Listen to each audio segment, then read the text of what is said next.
श्री राम,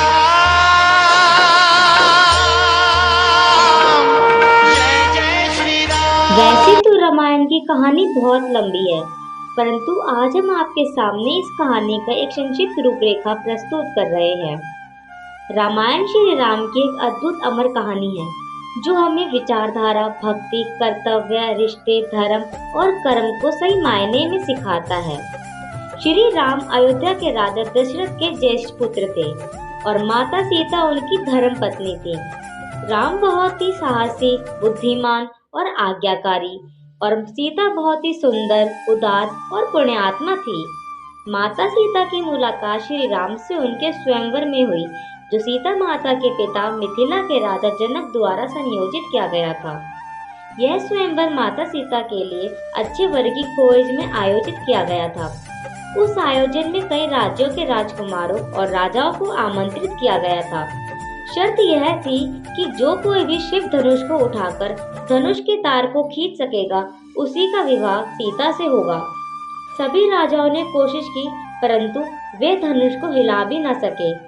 जब श्री राम की बारी आई तो श्री राम ने एक ही हाथ से धनुष उठा लिया और जैसे ही उसके तार को खींचने की कोशिश की, वह धनुष दो टुकड़ों में टूट गया। इस प्रकार श्री राम और सीता का विवाह हुआ। अयोध्या के राजा दशरथ की 3 पत्नियां और 4 पुत्र थे। राम सभी भाइयों में बड़े थे और उनकी माता का नाम कौशल्या था। भरत राजा दशरथ के दूसरी और प्रिय पत्नी कैकेयी के पुत्र थे। दूसरे 2 भाई थे लक्ष्मण और शत्रुघ्न, जिनकी माता का नाम था सुमित्रा। प्रभु राम को भगवान विष्णु का अवतार माना जाता है। अयोध्या के राजा दशरथ की 3 रानियां थीं, किंतु किसी रानी से संतान की प्राप्ति नहीं हुई। तत्पश्चात राजा दशरथ ने पुत्र पाने की इच्छा अपने कुल गुरु महर्षि वशिष्ठ को बताई। महर्षि वशिष्ठ ने विचार कर ऋषि श्रृंगी को आमंत्रित किया। ऋषि श्रृंगी ने राजा दशरथ को पुत्र प्राप्ति के लिए यज्ञ करने का प्रावधान बताया। ऋषि श्रृंगी के निर्देशानुसार राजा दशरथ ने यज्ञ करवाया। जब यज्ञ में पूर्णाहुति दी जा रही थी, उस समय अग्निकुंड से अग्निदेव मनुष्य रूप में प्रकट हुए तथा अग्निदेव ने राजा दशरथ को खीर से भरा कटोरा प्रदान किया।